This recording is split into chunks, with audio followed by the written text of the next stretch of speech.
दोस्तों अगर आपकी भी जमीन पर किसी ने अवैध कब्जा कर लिया है दोस्तों, तो दो तरीकों से, एक आपराधिक और सिविल, दोनों ही तरीकों से आप मुकदमा दर्ज करके अपना कब्जा खाली करा सकते हैं। दोस्तों जय हिंद, नमस्कार, मैं एडवोकेट आशीष मिश्रा। लाइक कर दीजिएगा, शेयर कर दीजिएगा, सब्सक्राइब कर दीजिएगा, ताकि ये इन्फॉर्मेशन किसी भी तरीके से अगर लोग पीड़ित है कि जमीन कब्जा है तो वो कब्जे को खाली करवा सके। दोस्तों सबसे पहले तो आपको निकटतम थाने में एप्लीकेशन देनी चाहिए अगर वहां सुनवाई नहीं होती है।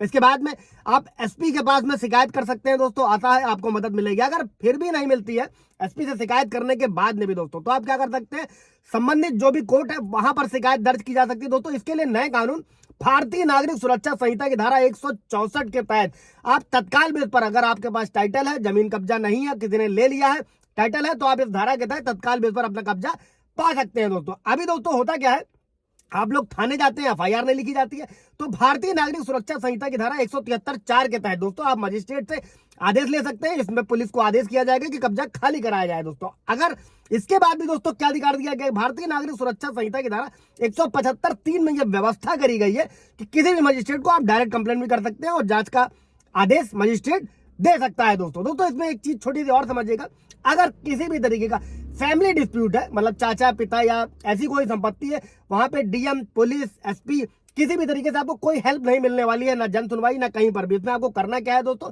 इसमें आपको बंटवारे का सिविल सूट दाखिल करना चाहिए और उसी तरीके से आप कब्जा पा सकते हैं। दोस्तों इसके बाद में बढ़ते हैं दोस्तों, अगर मान लीजिए आपकी जमीन पर किसी ने कब्जा किया है दोस्तों, तो क्या क्रिमिनल सूट भी आप फाइल कर सकते हैं। दोस्तों जिसमें अभी क्या है दोस्तों कि भारतीय न्याय संहिता की धारा 329, इसमें क्या व्यवस्था करी गई है, क्रिमिनल ट्रेसपास या फिर घर का ट्रेसपास। अगर कोई व्यक्ति किसी की अन्य कब्जे वाली प्रॉपर्टी में प्रवेश करता है, आपको धमकाता है, परेशान करता है, जो अमूमन गांव देहात में देखा जाता है, तो ये क्रिमिनल ट्रेसपास का अपराधी कहलाएगा। दोस्तों अगर किसी व्यक्ति के घर या प्रॉपर्टी या किसी भी भवन में प्रवेश करके उस पर रहकर कोई आपराधिक अत्याचार करता है, तो ये होता है हाउस ट्रेसपास। दोस्तों और कोई भी जो आपराधिक अत्याचार करेगा 3 महीने की जेल, 5,000 रुपए जुर्माना या दोनों से दंडित किया जाएगा। इसके बाद में अगर कोई गृह अत्याचार यानी कि हाउस ट्रेसपास करेगा, 1 साल की जेल, 5,000 जुर्माना या दोनों से दंडित किया जाएगा। दोस्तों इसी के बाद में दोस्तों अगली धारा लेते हैं, क्रिमिनल सूट जो आप फाइल कर सकते हैं, भारतीय न्याय संहिता की धारा 324।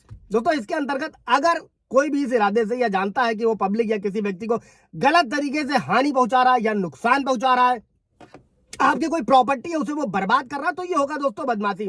और कोई भी जो ऐसी शरारत करेगा 6 महीने से लेकर 5 साल तक की जेल या जुर्माना या दोनों का प्रावधान किया गया है। दोस्तों इसी के बाद में दोस्तों एक चीज और, कई सारे व्यूअर्स का सवाल रहता है, अगर आपके पास मुकदमा लड़ने के लिए पैसे नहीं है तो आप नेशनल लीगल सर्विसेज अथॉरिटी की वेबसाइट पर जा सकते हैं, ऑनलाइन मदद ले सकते हैं। वहाँ पे आपको फ्री लीगल एड, वकील सब कुछ मुहैया कराया जाएगा। इसके अलावा हर डिस्ट्रिक्ट में डीएलएसए का ऑफिस होता है, वहां पर भी आप जा सकते हैं। आगे बढ़ते हैं अगली धारा की तरफ। दोस्तों अगर आप अपना जमीन कब्जा वापस पाना चाहते हैं तो भारतीय न्याय संहिता की धारा 318 ये धोखाधड़ी और बेईमानी को बताती है। दोस्तों अगर किसी व्यक्ति को धोखाधड़ी या बेईमानी से उसकी संपत्ति से हटाया गया तो ये कानून इस्तेमाल में लाया जाता है। और किसी भी पीड़ित को दोस्तों सबसे पहले इसे ही इस्तेमाल में लाना चाहिए। ये कॉग्निबल ऑफेंस है, संज्ञेय अपराध है, गैर जमानती अपराध है, इसमें 7 साल तक की सजा का प्रावधान है। दोस्तों इसके बाद है भारतीय न्याय संहिता की धारा 316, इसे बोलते हैं दोस्तों, इस कानून का इस्तेमाल तब किया जाता है जब कोई व्यक्ति किसी अन्य व्यक्ति का विश्वास पात्र बनकर उसकी प्रॉपर्टी में सेल लगाता है, और यह भी संगीन अपराध की श्रेणी में, और पीड़ित व्यक्ति द्वारा इस धारा के तहत अपने नजदीकी पुलिस थाने में शिकायत दर्ज कराई जाती है। दोस्तों और अगर सही पाया जाता है तो इसमें 5 साल की जेल या जुर्माना या दोनों का प्रावधान है। दोस्तों इसके बाद भारतीय न्याय संहिता की धारा 336, ये सारी धाराओं का इस्तेमाल आप कर सकते हैं। अगर किसी संपत्ति को फर्जी तरीके से दस्तावेजों के माध्यम से हथियाया गया दोस्तों, तब ये कानून लागू होता है और इसको बोलते हैं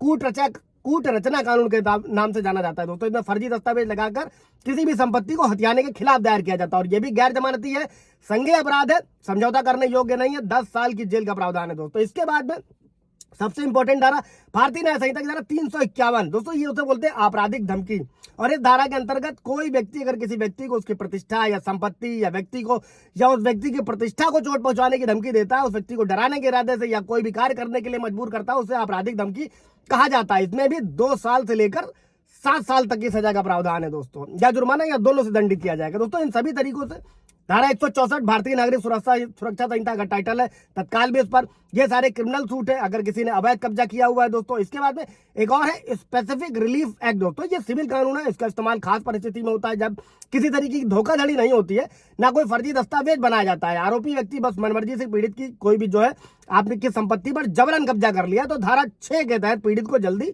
और आसान न्याय देने का प्रयास किया जाता है धारा के तहत। हालांकि इस कानून में एक पेज ये भी है कि कब्जे के 6 महीने के अंदर ही इस कानून के तहत मुकदमा दर्ज कराया जाना चाहिए। और दूसरा पेज ये, इसे सरकार के खिलाफ मुकदमा नहीं कर सकते हैं दोस्तों। ये सारी व्यवस्था है किसी भी तरीके से जमीन कब्जा खाली कराने को लेकर। अगर कोई सवाल जवाब होगा कमेंट में पूछेगा, अपॉइंट बुक कर, आप मोबाइल नंबर मेंशन है वहां पर अपॉइंटमेंट भी बुक कर सकते हैं और जो भी सलाह है आप पा सकते हैं दोस्तों। Thank you.